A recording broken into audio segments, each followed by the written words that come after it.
সে আল্লাহ বললেন, গোলাম, জীবন আর মরণের মাঝখানে আমি তৈরি করেছি রুহু। পৃথিবীর বিজ্ঞানীরা সব বানাতে পারে, কম্পিউটার বানাতে পারে, প্লেন বানাতে পারে, হেলিকপ্টার বানাতে পারে, রকেট বানাতে পারে, কিন্তু গোটা বিশ্বের সব বিজ্ঞানীরা মিলে কি রুহু বানাতে পারে নাকি? কথা বলেন। গত বছর সোফিয়া নামে একটা রোবট আসছিল না? কথা কন। ওটা মাথা উঁচু করে নিচু করে কথা বলতে চায়, মানুষের মতো হতে চায়। আসলে কি মানুষ? ওটার মধ্যে কি রুহু আছে? রুহু বানাইতে পারবে কেউ? এই রুহু নিয়ে যে কত গবেষণা, মুমূর্ষ রোগীদের উপর গবেষণা চালিয়েছে অনেক। বুলেট প্রুফ গ্লাসের ভিতরে মুমূর্ষ রোগীকে রেখে রেখে তারা চেক করতে চেয়েছে আমেরিকান বিজ্ঞানীরা যে রুহু কোন দিক দিয়ে বেরোয়। তারা ওজন করে দেখে, মানুষ মরে গেলে কোনো লাশের ওজন বেড়ে যায়, কোনো লাশের ওজন কমে যায়। যেটাতে কমে গেছে 2-1 কেজি কমে যায়, তার অবাক। কিরা আগে ছিল 80 কেজি, এখন হয়েছে 78 কেজি, তার মানে 2 কেজি না, এটাই রুহু। এটাই কি? এটা হচ্ছে গবেষণার ধাপ। অনেকগুলো মডিউল তারা আনে, অনেক মুমূর্ষ রোগীকে গ্লাস ফিটিং করা, ইন্টেন্সিভ কেয়ারে রেখে তারা অবজার্ভ করে, আর অক্সিজেন মাস্ক খুলে দিয়ে তারা দেখে যে লোকটা ছটফট করে কিভাবে মরে। মরার আগে ওজন মাপ ছিল 80 কেজি, মরে গেছে পরে আবার ওজন দিয়ে দেখে 78 কেজি। কমছে কয় কেজি? বিজ্ঞানে কয় পাইছি। সবাই কয় কি পাইছো? কয় রুহু। কই পাইলেন? কয় আগে 80, এখন 78, 2 কেজি। রুহুর ওজন কয় কেজি? তো বিজ্ঞানীদের সিস্টেম হচ্ছে, যে কোনো একটা বিষয়ের উপর গবেষণা চালালে তারা পূর্ণাঙ্গ ডিসিশনে পৌঁছতে পারে না। They couldn't jump to the final conclusion just on one module, based on one module, they can't do it. তাদের অনেকগুলো মডিউল আনতে হয়। তারা আবার নমুনা আনলো আরেকটা, মুমূর্ষ রোগী, অক্সিজেন চেম্বার লাগানো, মাস্ক লাগানো, এটা খুলে ফেললে মরে যাবে। বুলেট প্রুফ করা গ্লাসের ভিতরে ঢুকিয়ে, এটার ওজন মাপ, এটার ওজন 60 কেজি। এবার মাস্ক খোল, মাস্ক খুলছে ছটফট ছটফট করে, এটা শেষ। এবার মাপ দেখ, এবার মাইপা দেখা গেছে 63 কেজি। কয় কেজি বাড়ছে? এক একটার এক এক সিস্টেম হইতেছে, কোনোটা কমে, কোনোটা বাড়ে, কোনোটা কিচ্ছু হয় না। সবাই কয় তাইলে আপনি রুহু পাইলেন কই? আগেরটা কম ছিল, মনে করছিলেন 2 কেজি কমছে, ওইটাই রুহু, এখন 3 কেজি বাইরে গেছে, মিলাইবেন কি দিয়া? কথা কন। আল্লাহ ডেকে বলে, গোলাম, কিয়ামত পর্যন্ত একটার পর একটা মুমূর্ষ রোগীকে বুলেট প্রুফ গ্লাসের ভেতরে ঢুকাতে পারবি, গবেষণা করতে পারবি, মাগার রুহু খুঁজে পাবি না। চিল্লায় বলেন ঠিক কিনা? কারণ এই রুহুর মালিক কে? সে আল্লাহ বললেন, আল্লাযী খালাকাল মাউতা ওয়াল হায়াতা লিয়াবলুয়াকুম আইয়ুকুম আহসানু আমালা। জীবন আর মৃত্যু বানালাম তোমাদেরকে পরীক্ষা করার জন্য। পরীক্ষা আছে না নাই? গোটা দুনিয়াটাই পরীক্ষা। আল্লাহ যারে পছন্দ করে বেশি, তার পরীক্ষাও। আসাদ্দুন নাসি বালাআন আল আম্বিয়া। এই পৃথিবীতে আল্লাহ সবচেয়ে বেশি বালা মুসিবত দিয়ে পরীক্ষা করেছেন নবীদের। কারণ নবীরা আল্লাহর কাছে কম প্রিয় না বেশি প্রিয়? যেহেতু প্রিয় বেশি, পরীক্ষাও। এজন্য মুমিনের উপর যদি পরীক্ষা আসে, মুমিনের উপর যদি অত্যাচার আসে, মুমিনের উপর যদি ধৈর্যের পরীক্ষা আসে, জেল জরিমানা আসে, মুমিন ওইটারে ভয় পায় না। মুমিন ভয় পায় একজনকে। চিল্লায় বলেন তিনি কে? কারণ আল্লাহর ঘোষণা, ওয়ালা তাহিনু ওয়ালা তাহজানু। ঘোষণাটা কার? ভয় নাই, তোদের চিন্তা নাই। আনতুমুল আ'লাউনা ইন কুনতুম মুমিনিন। তোমরাই বিজয়ী হবা যদি মুমিন হও, যদি মুমিন হও। এজন্য ধৈর্যের পরীক্ষা দিতে হবে, আল্লাহর উপর তাওয়াক্কুল করতে হবে, অত্যাচার আর জুলুম আল্লাহর নামে সহ্য করে যেতে হবে। চিল্লায় বলেন ঠিক কিনা? কারণ মুসলিমের সাথে আল্লাহ থাকে। মুসলিমের বদদুয়াকে বিশ্বনবী ভয় করতে বলেছেন, কারণ মুসলিমের বদদুয়ার মাঝে আর আল্লাহর মাঝে পর্দা থাকে। যারা দুনিয়ার বুকে জুলুম করে তাদেরকে ক্ষমতার মসনদ থেকে নামিয়ে দেয় কে? আর যারা মজলুম হয়, যাদের রক্ত দিয়ে জমিন ভেজে, তাদেরকে জমিনের ক্ষমতা দিয়ে দেয় কে? আর যারা রক্ত ঝরায়, ইতিহাস বলে, তারা শেষ পর্যন্ত প্রাণ আর জান নিয়ে পালাবার জায়গাটা পায় না। চিল্লায় বলেন ঠিক কিনা? এজন্য মুমিন খুব ভালো করে জানে, রাত্রি যত গভীর হয়, সুবহে সাদিকের সময় কাছে আসতে থাকে। গর্ভবতী নারীর পেটের জ্বালা যন্ত্রণা, ব্যথার পেইন যত বাড়ে, নতুন মেহমান আগমনের সময় কাছে আসতে থাকে।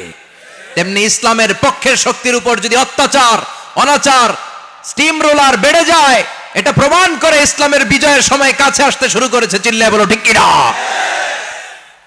এজন্য রাব্বুল আলামিন ডেকে বলেন, গোলাম, লিয়াবলুয়াকুম আইয়ুকুম আহসানু আমালা।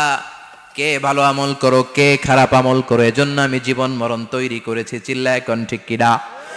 এরপর আল্লাহ বললেন ওয়ালাকাদ যায়্যানাস সামাআদ দুনিয়া বিমাসাবিহা ওয়া জাআলনাহা রুজুমান লিশ-শায়াতিন। সুবহানাল্লাহ বলেন। ওয়ালাকাদ যায়্যানাস সামাআদ দুনিয়া। মাইকম্যান কোথায়? সাউন্ডটা বাড়াও। এত দুর্বল কেন তোমার সাউন্ড? মনে হচ্ছে আমি মাইক ছাড়া কথা বলছি। সাউন্ডটাকে স্ট্রং করো। ওয়ালাকাদ যায়্যানাস সামাআদ দুনিয়া, I have beautified the closer sky with candles, with light and stars. আল্লাহ বললেন আমি দুনিয়ার আকাশকে তারা দিয়ে সুশোভিত করেছি। আকাশে তারা আছে না নাই? এগুলো এমনি এমনি হয়েছে না? তৈরি করছে কে? বিশ্বাস হয়? কোনো সন্দেহ আছে? এখন তো লাইটিং ফাইটিং এর যুগে তারার যে কি সৌন্দর্য আমরা বুঝি না। আমরা যখন ছোটবেলা গ্রামে যেতাম, রাতের বেলা তারার মেলা, কি সুন্দর, একটার চেয়ে একটা সুন্দর। শুকতারা, ধ্রুব তারা, সপ্তর্ষি মণ্ডল, 7টা তারার একটা চেইন আছে, চেনেন এগুলো? কি সুন্দর তারা! এগুলো তৈরি করে রেখেছে কে? প্রথম আকাশের মহাশূন্যকে আল্লাহ এই তারকা দিয়ে বিউটিফাই করেছেন। It's a candle. আল্লাহ সাজিয়ে রেখেছেন। আমরা খালি চোখে যেটা দেখি এটা কিন্তু আকাশ না, এটা প্রথম আকাশ নয়। প্রথম আকাশ যে কত দূরে আমেরিকার নাসার বিজ্ঞানীরাও জানে না। খালি চোখে আমরা যা দেখি এটা প্রথম আকাশের মহাশূন্য। এর অনেক অনেক অনেক উপরে প্রথম আকাশ। এরপরে দ্বিতীয় আকাশের মহাশূন্যের স্তর শুরু, এরপরে দ্বিতীয় আকাশ, তারপরে তৃতীয় আকাশের মহাশূন্যের স্তর শুরু, তারপরে তৃতীয় আকাশ। একটার চেয়ে আরেকটা বড়। প্রথম আকাশের চেয়ে দ্বিতীয় আকাশ কত বড় বলি, আপনার হাতের আংটিটা যদি সাহারা মরুভূমিতে আপনি ছুঁড়ে ফেলে দেন, পুরো মরুভূমির তুলনায় আংটি যত ছোট, আল্লাহর দ্বিতীয় আসমানের তুলনায় আল্লাহর প্রথম আসমানটা ঠিক তত ছোট। একটার চেয়ে একটা বড়, একটার চেয়ে একটা বড়। সূর্য দেখে আমরা অবাক হয়ে যাই। 9,30,00,000 মাইল দূরে, এই পৃথিবীর চেয়ে 13 লক্ষ গুণ বড়। এটার সানশাইন, আলো আসতে পৃথিবীতে 8 মিনিট 18 সেকেন্ড লেগে যায়। আমরা মনে করছি সূর্যই বড়। আমরা বসে আছি মাইথার দিয়াতে, তাই না? এই জায়গাটার নাম কি? মাইথার দিয়া। কি খালি এতটুকু প্যান্ডেলের সমান? কত বড় মাইথার দিয়া! এই পুরো মাইথার দিয়া কোন থানায় পড়ছে? দাউদকান্দি। দাউদকান্দি হচ্ছে কুমিল্লার 16টা থানার একটা, ঠিক কিনা? 16 থানা মিলে কুমিল্লার একটা জেলা। এরকম কয়টা জেলা আছে? 64 জেলা। এই 64 জেলা মিলে আমাদের সুজলা সুফলা শস্য শ্যামলা ডিজিটাল বাংলাদেশ। কথা কন। আর বাংলাদেশ হচ্ছে পৃথিবীর সবচাইতে বড় দেশ। হ্যাঁ, 64 জেলা, এরপরে ছোট। যাদের অ্যাটলাস ম্যাপ নিয়ে যাদের ধারণা আছে তারা দেখবেন বাংলাদেশ এই শব্দটা লেখার জায়গাও আমরা পাই না। মানচিত্রে বাংলাদেশ শব্দটা লেখার জায়গা পায় না। বিআরএ উঠে যায় ইন্ডিয়ার উপর, আর ডিএসএ উঠে যায় আবার ইন্ডিয়ার উপর। মাঝখানের 2টা অক্ষর বাংলাদেশের উপরে পড়ে। চিল্লায় বলেন ঠিক কিনা? কত ছোট দেশ। পাশের ইন্ডিয়া 20-25 গুণ বড়। ইউরোপ আমেরিকার অনেক দেশ আছে, আমেরিকায় বাংলাদেশের চেয়ে 100 গুণ বড়। কানাডা কয়েকশো গুণ বড়। রাশিয়া কয়েকশো গুণ বড়। এরকম প্রায় 200 দেশ নিয়ে পৃথিবীর স্থলভাগ, আর 70% হচ্ছে শুধু পানি। এই সব মিলে আমাদের এই পৃথিবী। আর এত বড় পৃথিবীর চেয়েও নাকি সূর্য 13 লক্ষ গুণ বড়। তার মানে সূর্যই বড় না, সূর্যের চেয়ে অনেক বড় তারা আছে।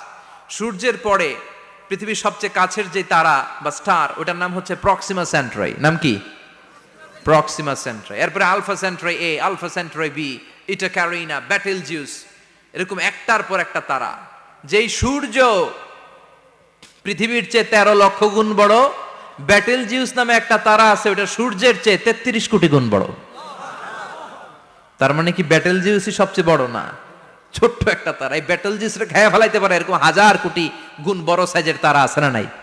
এরকম কয়েক বিলিয়ন তারা নিয়ে আমাদের গ্যালাক্সি গঠিত। আমাদের গ্যালাক্সি, এটার নাম মিল্কি ওয়ে। এটার নাম কি? আমাদের গ্যালাক্সি। এই গ্যালাক্সিতে আমাদের অবস্থান। এরকম কত হাজার কোটি গ্যালাক্সি আছে আমেরিকার নাসার বিজ্ঞানীরাও জানে না। আমাদের গ্যালাক্সির সবচেয়ে কাছের যে গ্যালাক্সি, ওই গ্যালাক্সিটার নাম হচ্ছে অ্যান্ড্রোমেডা। কি নাম? অ্যান্ড্রোমেডা। আমাদের গ্যালাক্সি থেকে কেউ যদি কাছের গ্যালাক্সি অ্যান্ড্রোমেডাতে যেতে চায়, তার 2.5 মিলিয়ন লাইট ইয়ার্স সময় লেগে যাবে। কথাটা কঠিন হয়ে গেছে, আমি ভেঙে বলি, তারপরে সুবহানাল্লাহ কইেন। আমাদের গ্যালাক্সির নাম মিল্কি ওয়ে। মিল্কি ওয়ে থেকে যদি কেউ অ্যান্ড্রোমেডাতে যেতে যায়, কত সময় লাগবে? 2.5 million light year. Light year মানে আলোকবর্ষ। আলোর গতিতে যদি ছোটা যায়, 2.5 মিলিয়ন মানে হচ্ছে প্রায় 25 লক্ষ। তাহলে পৃথিবীতে সবচেয়ে দ্রুতগামী যে বিষয়টা আবিষ্কৃত হয়েছে সেটা হচ্ছে আলো। এই যে লাইট মারলে যে ছোটে, এই লাইট প্রতি সেকেন্ডে 1,86,000 মাইল বেগে ছুটতে পারে। 1 মিনিটে না, 1 ঘন্টায় না, 1 মিনিটে না, 1 সেকেন্ডে আলো চলে যায় কয় mile? 1,86,000। Could you imagine that? আপনি কল্পনা করতে পারেন? তাই তো মাথা নাড়াইতেছেন এমনি। এটা কি কল্পনা করা যাবে? আমার তো তার ছিঁড়ে যাচ্ছে। 1 সেকেন্ডে নাকি আলো ছুটে 1,86,000 মাইল বেগে। 1 সেকেন্ড শব্দ কইতে তো 2 সেকেন্ড লাগে, কথা কন। এর মধ্যে আলো চলে গেছে 1,86,000 মাইল। তো কোন রকেট যদি আপনি পান, যে রকেট দিয়ে সেকেন্ডে 1,86,000 মাইল বেগে রকেটটা ছুটবে প্রতি সেকেন্ডে, খেয়াল করেন, ঘন্টায় না, মিনিটে না, কিসে? সেকেন্ডে। যে রকেটটা সেকেন্ডে 1,86,000 মাইল বেগে ছুটবে, ওই রকেটটা দিয়ে আমাদের গ্যালাক্সি থেকে আমাদের পাশের গ্যালাক্সি অ্যান্ড্রোমেডাতে পৌঁছতে আপনার 25 লক্ষ বছর লেগে যাবে। সুবহানাল্লাহ বাড়িতে গিয়ে বললেন। এরকম বিশাল বিশাল তারা দিয়ে আমাদের আকাশটারে বিউটিফাই করেছে কে? এজন্য আল্লাহ বললেন, ওয়ালাকাদ যায়্যানাস সামাআদ দুনিয়া বিমাসাবিহা ওয়া জাআলনাহা রুজুমান লিশ-শায়াতিন। আমি এই দুনিয়ার আকাশটারে সুন্দর সুন্দর তারকারাজি লাইটের মতো সেটিং করে সুশোভিত করেছি, আবার এই তারকা দিয়ে আমি শয়তানদেরকে প্রহারও করেছি। সুবহানাল্লাহ। শয়তানদেরকে আল্লাহ তারা মেরে আঘাত করে। সুবহানাল্লাহ বলেন। এরপরে এই সূরার প্রথম রুকুর শেষে আল্লাহ বললেন, ওয়াসিররু কাওলাকুম আও ইজহারু বিহি ইন্নাহু আলিমুম বিযাতিস সুদূর আলা ইয়ালামু মান খালাকা ওয়া হুয়াল লাতীফুল খাবীর। আল্লাহ বললেন, ওয়াসিররু কাওলাকুম, তোমরা যদি গোপনে কথা বলো, আও ইজহারু বিহি, কিংবা স্পষ্ট করে বলো, সব শুনে কে? আল্লাহ। আপনি যেমনি বলেন শুনবে কে? আল্লাহ। বলেনই নাই, শুধু মনে মনে ভাবছেন, শুনবে কে?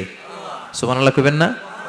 সাত আকাশের উপরে, আরশের উপরে তার অবস্থান, সাত জমিনের নিচে কোনো গোপনতম প্রকোষ্ঠে, কোনো ছোট্ট বাক্সের ভেতরে যদি কোনো পিপিলিকা নীরবে হেঁটে যায়, আল্লাহ বলে আমি ওই পিঁপড়ার হেঁটে চলার পায়ের আওয়াজটাও শুনতে পাই।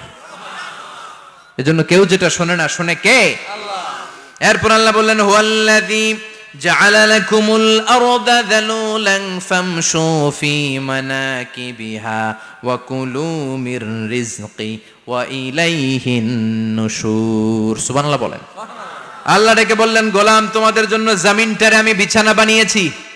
আল্লাযী জাআলা লাকুমুল আরদা ফিরাশা, জমিনটারে বিছানা বানিয়েছে কে? আল্লাহ। এই বিছানার মতো সমতল জমিন দিয়ে তোমরা হেঁটে বেড়াও, চলে বেড়াও, হেলে দুলে পড়ার সুযোগ নাই, ঠিক কি না? এই যে মাইথার দিয়ে আজকের যে ময়দান, এটা যদি বিছানার মতো সমান না হইতো বসতে পারতেন? কথা কন। এই ময়দানের প্যান্ডেলের এদিক দিয়ে উঁচা, এদিক দিয়ে গর্ত, এদিক দিয়ে নিচা, এদিক দিয়ে খাড়া, কেমন হইতো? কথা কন। কেউ আমার দেখতো, কেউ দেখতো না, কেউ দাঁড়াইয়া, কেউ বৈশা, আছে না নাই? কিন্তু জমিনটারে সমতল বানালো কে?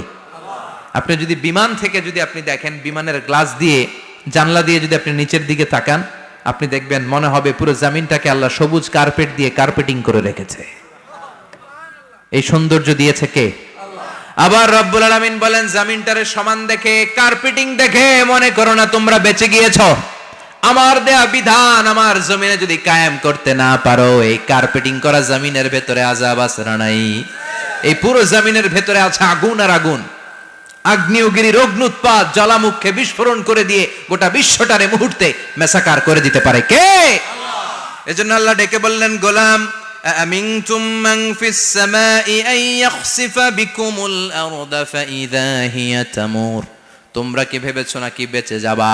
আমি চাইলেই পুরো জমিনটারে কাঁপিয়ে দিতে পারি। আইয়াখসিফা বিকুমুল আরদ, খাসাফ মানে ল্যান্ডস্লাইড। খাসাফ মানে কি? ল্যান্ডস্লাইড, ভূমিধস, ভূকম্পন, আর্থকোয়েক, আছে না নাই? বাংলাদেশে তো ভূমিকম্প হয় না, না? টের পাইছেন? মাঝে মাঝে মাঝরাতে হয় না? 3টার দিকে নিজেই দৌড় দিমু না বাচ্চারা লইয়া দৌড় দিমু, লুঙ্গি পইরা দৌড় দিমু না লুঙ্গি ছাড়া দৌড়ামু? কথা কম। এই ভূমিকম্প আছে না নাই? আল্লাহ বলে, মনে করো না জমিনটা সমতল, কার্পেটিং করে দিয়েছি, এই কার্পেটিং এর ভিতরেও আগুনের দলা আছে না নাই? আবার আল্লাহ বললেন, আমিনতুম মান ফিস সামাই আন ইউরসিলা আলাইকুম হাসিবা। নিচে যেমনি কার্পেটিং করা জমিনের ভেতরে অগ্নি উৎপাত রেখে দিয়েছি, মাথার উপর থেকে আযাব দেওয়ার সুযোগ আছে না নাই? চাইলে আল্লাহ অগ্নি বৃষ্টি দিতে পারে, আগুন বৃষ্টি দিতে পারে, ঠান্ডার বজ্রপাত দিতে পারে। আপনারা লূত আলাইহিস সালামের কওমের নাম শুনেছেন? তারা হোমোসেক্সুয়ালিটি, সমকামিতা করত। ফলে আল্লাহ তাআলা বিশাল এক চিৎকার মেরে সাইয়েদনা জিবরাইলের মাধ্যমে পুরো জমিনটারে শেষ করে দিলেন। ফাজআলনা আলিয়াহা সাফিলাহা ওয়া আমতারনা আলাইহিম হিজারাতাম মিন সিজিল। তাদের অপকর্মের কারণে জর্ডানের ওই এলাকাটাকে আল্লাহ বললেন, জিবরাইল এলাকাটারে হাতে তুলে নে, আকাশের উপরে তুলে পুরো এলাকা সহ মানুষ সহ জমিনের মধ্যে গেড়ে দে। জমিনের নিচের মাটি উপরে নিয়ে গেল কে? উপরের মাটি নিচে নিয়ে গেল কে? পুরো জায়গাটা এখন ডেড সি হয়ে গেছে। কি সি? ডেড সি নাম শোনেন নাই বোধহয়?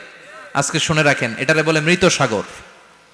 এটা গজবের জায়গা, ওখানে মানুষও ডুবে না। লবণের ডেনসিটি, সল্টের ডেনসিটি এত হাই, এই পানির মধ্যে এত গজব, এর মধ্যে কোনো মাছ জন্মায় না, চিংড়ি জন্মায় না, কাঁকড়া জন্মায় না, ব্যাং হয় না, শ্যাওলা হয় না, কিচ্ছু বাঁচে না। এটা গজবের জায়গা। চিল্লায় বলেন ঠিক কিনা? যে আল্লাহ জর্ডানের এলাকাটারে ধ্বংস করে দিল, ওই আল্লাহ আজও আছে না নাই?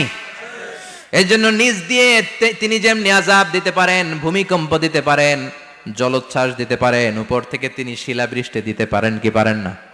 মাইথের দিয়ে কখনো শিলাবৃষ্টি হয়েছিল? হ্যাঁ, ফসল ক্ষেত শেষ করে দেয় না? ছাগল টাগল মরে যায়।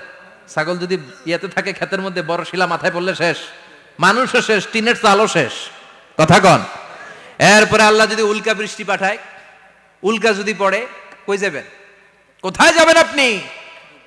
উল্কা চিনেন? মহাশূন্যে বিশাল পাথরের খণ্ড ঘর্ষণ খেয়ে পৃথিবীর ভেতরে ঢুকে যায়। এই পৃথিবীতে সবচেয়ে বড় উল্কাপিণ্ড পড়েছে সাউথ আফ্রিকাতে। সাউথ আফ্রিকার একটা সিটি আছে, হোবা সিটি। এই হোবা শহরে 60 মেট্রিক টন ওজনের একটা উল্কা পড়েছিল, যেখানে পড়েছে পুরো জায়গাটা বিশাল খাদ হয়ে গিয়েছে। এরকম একটা উল্কা যদি এখানে পড়ে আজকে, বাঁচার উপায় আছে? যে বিল্ডিং এ আমরা থাকি, রাত্রে বেলায় ঘুমাই আর ধুম্মা চলে ধুম দেখি রাতে, ওই বিল্ডিং এ যদি একটা পড়ে, কথা কন, ডান্স ক্লাব গুলার উপর যদি পড়ে, পতিতালয় যেগুলা আছে ওগুলা যদি পড়ে, যেই হোটেল গুলার মধ্যে আকাম কুকাম হয় ওইটার উপর যদি পড়ে, নাকি আল্লাহর এখন দেয়ার ক্ষমতা নাই? কথা কন। তার মানে বেঁচে গেছো, পার পেয়ে গেছো মনে করো না, নিজ দিয়েও আযাব আছে, উপর দিয়েও আযাব আছে। চিল্লায় বলেন ঠিক কিনা? এজন্য ভয় পেতে হবে একজন সত্তাকে, তিনি কে? সব ক্ষমতার মালিক কে? এরপর আল্লাহ বললেন, আওয়ালাম ইয়ারাউ ইলা আত-তায়রি ফাওকাহুম সাফাতিন ওয়া ইয়াকবিদনা মা ইউমসিকুহুন্না ইল্লা রাহমান ইন্নাহু বিকুল্লি শাইইন বাসীর। সুবহানাল্লাহ বলেন। আল্লাহ বলেন, তোরা নাস্তিক হস কেমন করে? মানুষ নাস্তিক হয় কেমন করে? মানুষ কি মুক্ত বিহঙ্গের দিকে নজর করে তাকায় না? আকাশে মুক্ত বিহঙ্গ নাই? বিহঙ্গ বুঝছেন তো? পাখি। পাখির কথা কোরআনে বলল কে? সুবহানাল্লাহ কইবেন না? ওয়া আরসালা আলাইহিম তায়রান আবাবিল। আবার কাবা ভাঙতে এলে পাঠাওয়া বাবিল। দাও খোদা দাও আমায় আবার উমর দরজ দিল। দাও খোদা দাও আমায় আবার উমর দরজ দিল। সুবহানাল্লাহ পড়েন।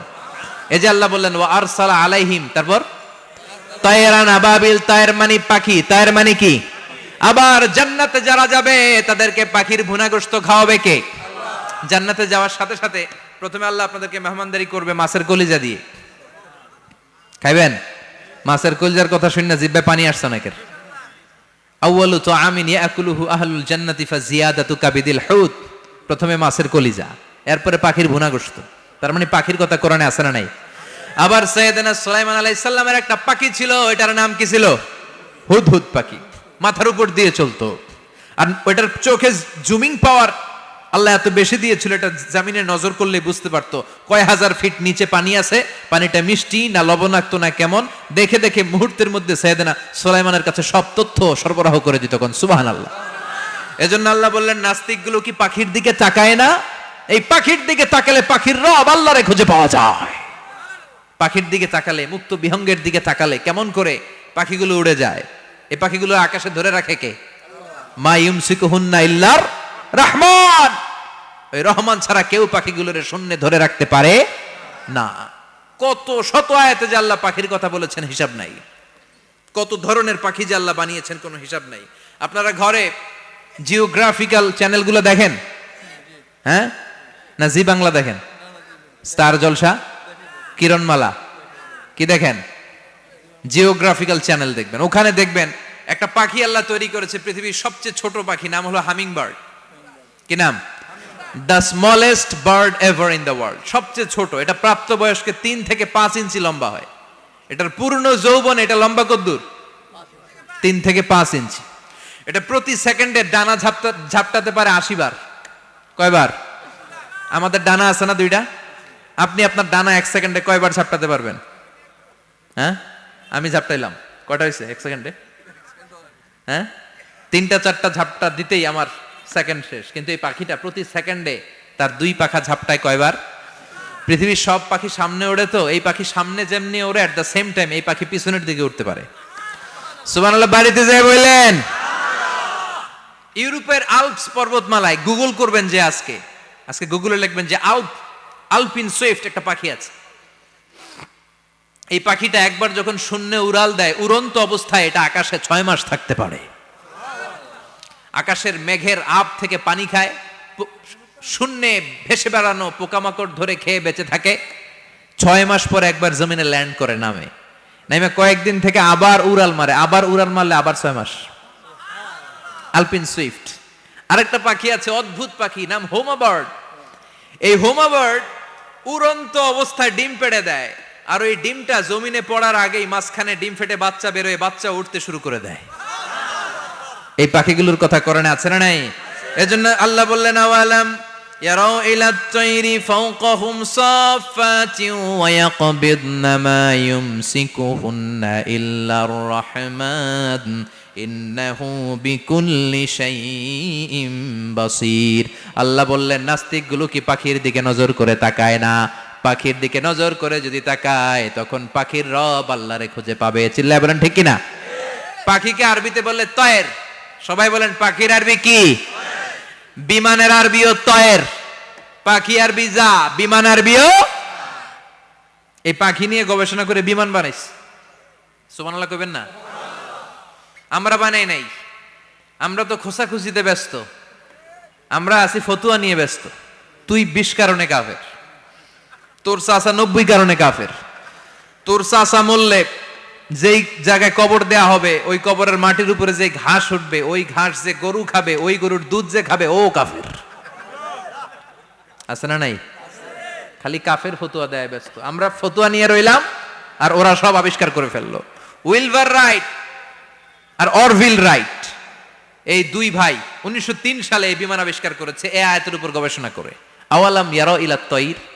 ওরা কি পাখি নিয়ে ভাবে না? আমাদের তো ভাবার সময় নেই, আমরা আছি মদ নিয়ে আর নারী নিয়ে আর জুয়াবাজি নিয়ে। চিল্লায় বলেন ঠিক কিনা? এমন অনেক মন্ত্রীদের হোটেল আছে যেখানে পতিতালয়ের আড্ডাখানা। চিল্লায় বলো ঠিক কিনা? মুসলমান রাজ মদ আর নারী নিয়ে ব্যস্ত, আর ইহুদি খ্রিস্টানরা আমাদের সব ঐতিহ্যকে ধারণ করেছে। Wilbur right or will write গবেষণা শুরু করে দিল। পাহাড়ে শুয়ে শুয়ে 2 ভাই খালি পাখির ছবি আঁকে, কেমনে পাখিগুলো ডানা ঝাপটা মেরে ওঠে, কেমনে নামে। গবেষণা করতে করতে করতে প্লেন বানায় ফেললো 1903 সালে। আজ থেকে 100 বছর আগের স্টোরি শোনাচ্ছি আপনাদের। তখনকার বিমান এখনকার বিমানের মতো ছিল না। আপনি দেখবেন যে শুরুতে বিমান কেমন ছিল। শুরুতে ভাঙ্গাচুরা 2টা পাখা নিয়ে একটু উড়ে আবার ধপাস করে পড়ে, কিন্তু আশা হারায় নাই, আবার উড়ে ধপাস করে পড়ে। আমেরিকাতে সুবিধা করতে পারেনি। ফ্রান্সের এক কিং তাদেরকে ডোনেট করেছে বিপুল অঙ্কের টাকা দিয়ে। তারা প্রথম ফ্রান্সের একটা শহর থেকে আরেকটা শহরে পৃথিবীর প্রথম প্যাসেঞ্জার প্লেন নিরাপদে ল্যান্ড করেছে। মানুষের উড়ার স্বপ্ন সফল হতে শুরু করলো। এখন বিভিন্ন ধরনের বিমান একটার পর একটা শুরু হয়েছে। এই পৃথিবীর সবচাইতে দ্রুতগামী যে বিমানটা আগে ছিল, নাম ছিল কনকর্ড, যাত্রীবাহী বিমান। এটার পরে এখন একটা বাইরে হয়েছে বোম সুপারসনিক। কি নাম? Bomb supersonic. এত স্পিডে চলে, এই মাত্র দেখলেন এদিকে, এরপর দেখবেন নাই ওইদিকে। সুবহানাল্লাহ পড়েন। কি বিশাল বিশাল ডবল ডেকার গুলো নিয়ে শূন্যে উড়াল দেয়। এয়ার বোয়িং A380 বর্তমান পৃথিবীতে সবচেয়ে বড় প্যাসেঞ্জার বিমান। কার্গো বিমান তো এগুলোর 7-8 ডবল বড় হয়। I am talking about the passenger plane A380, 525 জন যাত্রী নিয়ে এটা শূন্যে উড়াল দেয়। 525 জন যাত্রী, কেবিন ক্রু, পাইলট, বিমানের ওজন, খাবার দাবারের ওজন, ফুয়েলের ওজন, 525 জনের লাগেজ টাগেজের ওজন, এই সব নিয়ে শূন্যে উড়াল দেয়। সুবহানাল্লাহ কইবেন না? এই বিমান আবিষ্কারের আগ পর্যন্ত গোটা বিশ্বব্যাপী সব দেশে দেশে ছিল সেনাবাহিনী আর নৌবাহিনী। বিমান আবিষ্কার হওয়ার সাথে সাথেই শুরু হয়ে গেল বিমান বাহিনী, এয়ারফোর্স, মিলিটারি। এখন বোম সুপারসনিক বানায়, এখন ড্রোন হামলা করে, এখন মিসাইল হামলা করে, এখন স্যাটেলাইট পাঠায়। আমরাও পাঠাইছি। কি নাম? Bangabandhu satellite. We launching the Bangabandhu satellite channel last year. আমরা বঙ্গবন্ধু স্যাটেলাইটও পাঠাইছি উপরে। সবকিছু পাখির উপর গবেষণা করে হয়েছে। চিৎকার করে বলেন ঠিক কিনা? এজন্য আল্লাহ ডেকে বললেন, গোলাম ওরা কি পাখির দিকে তাকায় না? পাখির দিকে যদি নজর করে একটিবার তাকাতো, নাস্তিক আর নাস্তিক থাকতে পারতো না। এজন্য নাস্তিকদের জন্য সূরার ভেতরে ডোজ আছে, আই ওপেনার আছে। সর্বশেষ আল্লাহ একটা প্রশ্ন দিয়ে এই সূরাটা শেষ করলেন। প্রশ্নটা শুনবেন? শুনবেন সবাই? আল্লাহ বললেন, কুল আরাআইতুম ইন আসবাহা মাউকুম গাওরান ফামান ইয়াতিকুম বিমাইম মাইন। বলো দেখি সবে, শুকাইয়া যদি যায় এই পৃথিবীর পানি, তাহলে হেথায় তটনির ধারা কে দিবে সবারে আনি? কে দিবে আনি? একদিন সকালবেলা ঘুম থেকে উঠছেন, টয়লেটে যাবেন, মুখ ধুবেন, স্কুলে যাবেন, অফিসে যাবেন, কাজে যাবেন, যায় দেখেন টিউবওয়েল চাপতেছেন, পানি নাই। ট্যাপ ছাড়লেন, পানি নাই। চোখের মধ্যে ময়লা, নাকে ময়লা। টয়লেটে যাবেন, পানি নাই। পুকুরে নাইমা দেখেন পানি নাই। বিশাল বিশাল মেশিন বসিয়ে মাটির নিচ থেকে ভূগর্ভস্থ পানি ওঠানোর চেষ্টা করলেন, একটা পানি নাই। এক ফোঁটা পানি গোটা বিশ্বে কোথাও নাই। কে দিব পানি আপনারে? পানি সম্পদ মন্ত্রী দিব, ডোনাল্ড ট্রাম্প দিব, শেখ হাসিনা দিবে? কেউ দিতে পারবে? এক ফোঁটা পানি বানানোর ক্ষমতা আমাদের নয়। ঠিক কিনা?